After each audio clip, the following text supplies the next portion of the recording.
जहाँ तक आपने मुझसे पूछा सवाल कि मैं मुस्लिम हूँ, भारत में रहता हूँ, मुझे बहुत फ़ख्र है कि मैं मुसलमान हूँ और मुझे इस बात पे भी बहुत फ़ख्र है कि मैं भारत के अंदर रहता हूँ।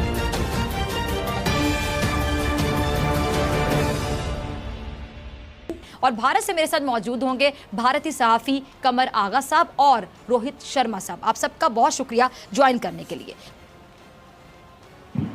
पिताजी, पहले तो मैं आपको बताना चाहूंगा, आपने एक सैड स्टोरी में से, एक सैड न्यूज में से एक लीड आउट जो दिया, बड़ा इमोशनल लीड आउट, वो ऐसा ही कुछ मेन कैंप में एडोल्फ हिटलर बोलते हैं कि अगर किसी मार्मिक चीज को, किसी इमोशनल चीज को आप थोड़ा एग्रेसिव होके बोलें तो आप लोगों को कमांड कर सकते हैं। दूसरी चीज आपने ये बोला कि लॉकडाउन वहां पे कश्मीर में बहुत लंबे अरसे से चल रहा है। आपको बता दूं कि वहां 1,500 के आसपास कोरोना पॉजिटिव केस हैं। अगर लॉकडाउन डेढ़ साल से 1 साल से चल रहा है तो वो केसेस कहाँ से आए? इतने सारे लोग वहां जा रहे हैं, वहां से लोग आ रहे हैं, तभी तो लॉकडाउन में लोगों को कोरोना हो रहा है। ये एक बहुत लॉजिकल सी बात है। अब कोरोना हुआ, वहां पे लोगों को दोबारा लॉकडाउन किया गया, उससे पहले खुल गया था ना, तभी तो लोग वहां गए थे, या वहां के लोग यहाँ आए थे, तभी तो कोरोना उनको हुआ। अदरवाइज कोरोना कश्मीर में ओरिजिनेट नहीं हुआ था, चाइना में ओरिजिनेट हुआ था, वहां से इटली गया, इटली से इंडिया आया। दूसरी चीज, डोमिसाइल कानून। जहां तक आप डोमिसाइल की बात कर रहे हैं, तो इंडियन टेरिटरी, इंडिया में जो इंडिया के जो एरियाज हैं, इंडिया वहां पे अपना डोमिसाइल लगाता है और लगा सकता है, पूरा राइट है उसको। कश्मीर में जो डोमिसाइल है वो कैसे बनेगा, कब बनेगा, कौन से कानूनों के तहत बनेगा, ये चीज पाकिस्तान तो शायद ना समझाए हमें, क्योंकि हमने भी पाकिस्तान को कभी नहीं बोला इस्लामिक कंट्री आप बने थे, कभी आपको बोला था? आप तो सेक्युलर थे, आप भी तो भूल गए अपने कायदे आजम साहब की वो तकरीर को, जिसमें उन्होंने बोला था कि Pakistan is a secular state and will remain a secular state. तो इंडिया में क्या कानून होगा या पाकिस्तान हमें ना बताए। इंडिया का डोमिसाइल कानून चल रहा है, वो लॉ बन रहा है, और सारे कश्मीरीज को पूरी की पूरी आजादी है इंडिया में। इस समय 10,000 से ज्यादा जो स्टूडेंट्स थे जो कि अक्रॉस इंडिया पढ़ रहे थे, कश्मीरीज, उनको बुलाया गया, उनको वापस कश्मीर भेजा गया अभी कोरोना के बाद। और अक्रॉस द वर्ल्ड जितने कश्मीरी स्टूडेंट्स पढ़ रहे थे वो भी वापस आए। ये तो रिकॉर्ड्स पे है, इसको तो आप मानेंगे। तो कौन से लॉकडाउन, कौन सा कर्फ्यू, कौन सा माँ बहनों की इज्जत की बात आप कर रही हैं जब स्टूडेंट्स बाहर पढ़ने जा रहे हैं? I can't understand this. कौन सा? अच्छा जी रोहित, आपका मैंने जवाब सुना। मैं किसी मेहमान को इंटरप्ट नहीं करना चाहती, मैं तमाम मेहमानों का जवाब इसी तरह सुनूंगी ताकि नाजरीन सबका जवाब सुन सके। ब्रिगेडियर हारिस नवाज साहब, मैं आपकी तरफ आती हूँ। मेरे ख्याल से मुझे सवाल पूछने की ज़रूरत नहीं है, रोहित की बातों का आप जवाब देना चाहेंगे। वो कह रहे हैं कौन सा लॉकडाउन, कौन सा कर्फ्यू, आप ज़रा समझाएं इनसे पूछें कि कश्मीर में लॉकडाउन सिर्फ कश्मीरियों के लिए है, आपके हिंदुओं के लिए, आपकी पुलिस के लिए, आपके आर्मी के ट्रुप्स के लिए कोई लॉकडाउन नहीं है। फिर उसके बाद शिमला की आप बात करते हैं, आप कहते हैं हमारा दो तरफा बायलैटरल इशू है, उसमें भी ये इशू है। तो आपने कैसे वहाँ जाके अपना कानून लागू कर दिया है, वहाँ का झंडा उतार दिया, आपने वहाँ के कश्मीरियों को अलहदा कर दिया, ज़बरदस्ती गासिब कर लिया। आप लोग ये इंटेंशनली इशू करते हैं। मेरे ख्याल में ये हमें सबको समझना चाहिए, जो इस वक्त इंसानियत के ख़िलाफ़ लड़ाई कर रहे हैं, कि इस वक्त तमाम लड़ाइयाँ बंद कर दें, तस्वीरें बंद कर दें, कोरोना के खिलाफ लड़ें। आपने कोरोना भी मुसलमानों को निकाले कि इन्होंने मुसलमानों ने कोरोना फैलाया। फॉर गॉड सेक, आप किस दुनिया में रह रहे हैं? कुछ ये सोच समझ के बात करें। इसके बाद मुसलमानों ने कैसे फैलाया है इतनी मुसलमानों से नफरत?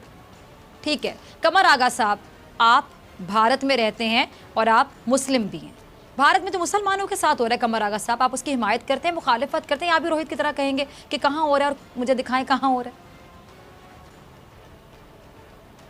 शुरू में जब आपने बात करनी शुरू की तो मस्तंजा शायद आप बात कर रही हैं बलूचिस्तान या खैबर पख्तूनख्वा की, जिसकी कि वहाँ की जो रिपोर्ट आती है वो इसी तरह की है जिस तरह की आप कश्मीर के बारे में बात कर रही थी। मेरा दिमाग उधर ही गया, मैंने कहा कि ये तो बहुत ही लिबरल और बहुत ही चैनल है जो इस तरह की बातें कर रहा है, वो भी पाकिस्तान के अंदर। देखिए, जहाँ तक आपने मुझसे पूछा सवाल कि मैं मुस्लिम हूँ, भारत में रहता हूँ, मुझे बहुत फ़ख्र है कि मैं मुसलमान हूँ और मुझे इस बात पे भी बहुत फ़ख्र है कि मैं भारत के अंदर रहता हूँ और हम ही नहीं बल्कि यहाँ पे तकरीबन 12-13 करोड़ मुसलमान रहते हैं। शायद पाकिस्तान से भी करीब नंबर होगा, उससे ज़्यादा ही होगा, बल्कि ये पुरानी मैं नंबर बता रहा हूँ, फिगर्स बता रहा हूँ, अब तो उससे भी ज़्यादा हो गया है। और हम लोग के पास बिजनेस है, हम लोग को हर किस्म की आज़ादी है, बड़ी बड़ी यूनिवर्सिटीज़ हम लोगों ने खोल रखी है, बहुत बड़ी बड़ी फैक्ट्रियाँ मुसलमान चला रहे हैं, सिप्ला और विप्रो और जैसी बड़ी कंपनीज, इसके अलावा पता नहीं कितनी वो कार्ड और जिनका शुमार ग्लोबल बड़ी कंपनीज में होता है। मुसलमानों की उसके ओनरशिप है। मुसलमानों की हालात यहाँ पे पहले बहुत ख़राब थे, तो हिंदुओं के भी ख़राब थे। आज़ादी के बाद जब इंडिया में पैसा आया, मुसलमानों के भी हालात बेहतर हुए। आप बोलने देंगे हमें? और फिर उसके बाद ये कि जहाँ तक है हिंदुस्तान के अंदर गुर्बत भी है, मुसलमानों में भी गुर्बत है, तो हिंदुओं का भी एक बहुत बड़ा सेक्शन गरीब है। कमर साहब सॉरी मैं आपकी बात को काट रही हूँ, ये जो इतने एहतजाज करें लोग भारत में, वो मुसलमान है या हिंदू हैं? कौन एहतजाज कर रहा है, किन चीजों पे? यहाँ पे उनके साथ क्या वो अकेले मुसलमान थे? नहीं, एक सेकंड मुझे बात करने दीजिए, एक सेकंड। जो एहतजाज कर रहे थे वो अकेले मुसलमान नहीं अब थे, मैं क्या बोलूं, आपने कहा कौन एहतजाज? हिंदुओं की। एक मिनट फिजा बात करने दो, अगर बुलाया है तो। उनके साथ एक बड़ी तादाद की उनके साथ एक बड़ी तादाद की नॉन मुस्लिम्स की, और उनके साथ सब शाना बशाना लड़ाई लड़ रहे थे। हमारी यहाँ डेमोक्रेसी है, रूल ऑफ लॉ है, कॉन्स्टिट्यूशन है, उसके खिलाफ कोई नहीं जा सकता। सुप्रीम कोर्ट है, हाई कोर्ट है और दूसरे अदालतियां हैं जहाँ के ऊपर ये व्हाट आर यू टॉकिंग? जी कमर आगा साहब, कमर आगा साहब आप अपनी बात कंप्लीट कीजिए। और मेहमान अगर कुछ बोलेगा तो मैं उसके लिए रिस्पांसिबल। एक सेकंड, मैं आपकी बात सुन रही हूँ, आप कंटिन्यू कीजिए, मैं आपको इंटरप्ट नहीं कर रही। पहली बात तो ये कि पाकिस्तान ये बातें बंद करे कि वो मुस्लिम कंट्रीज का लीडर है या हिंदुस्तान के मुसलमानों के बारे में सोच रहा है।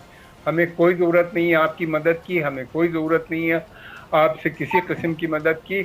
हम लोग यहाँ पे हैं, हमारी जो कुछ है परेशानियाँ हम खुद लड़ना जानते हैं, लड़ते हैं, मिलते हैं, और हम लोग अकेले नहीं लड़ते, हमारे साथ और दूसरी। यानी आप ये मानते हैं कि परेशानियाँ हैं? कि बिल्कुल होती है, किस मुल्क में नहीं है परेशानियाँ? किस मुल्क में नहीं है परेशानियाँ?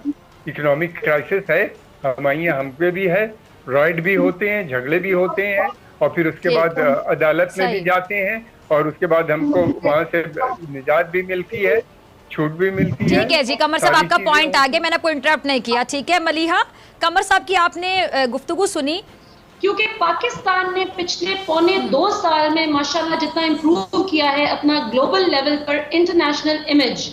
ये जो मैडम बोल रही थी, ये जानती नहीं शायद कि ये जवाब किसको दे रही थी, कमर आगा साहब को दे रही थी। अगर मैं कमर आगा साहब का 1/10 भी बन जाऊँ ना, तो मैं अपने आप को ज़िंदगी में सक्सेसफुल समझूंगा। जितनी मेरी एज नहीं है ना, उतना उनका एक्सपीरियंस है, और जो हाइट्स उन्होंने टच की हैं इंडिया में जर्नलिज्म में, वो रेयरली कोई टच कर पाता है। जहाँ तक बात ये है कि इंडिया में उन्होंने बोला कि इंडिया टेररिज्म फैला रहा है, और इंडिया को अमेरिका, वो माइक पॉम्पेओ का नाम लिया। ये प्रेसिडेंट, अमेरिकन प्रेसिडेंट का एक स्टेटमेंट भूल गई क्या, कि जब हाइड्रोक्सीक्लोरोक्विन इंडिया ने भेजी तो उन्होंने क्या बोला था, this help will not be forgotten. और कल ही एक रिपोर्ट आई अमेरिकन कांग्रेस की कि पाकिस्तान पे ट्रस्ट नहीं किया जा सकता, पाकिस्तान अभी हक्कानी नेटवर्क को सपोर्ट कर रहा है। कल की रिपोर्ट है, अगर वो पढ़ लें मैडम तो अच्छा रहेगा। सेकंड ये कि आपके सामने मेजर गौरीवर के मैं प्रोग्राम में था रिपब्लिक टीवी में, वो मोबाइल उठा के कह रहे थे ये देखें मेरे पास मुफ्ती का भी नंबर है, मरी का भी नंबर है, फलां के नंबर है, स्टॉप कर दें ये छोड़ना।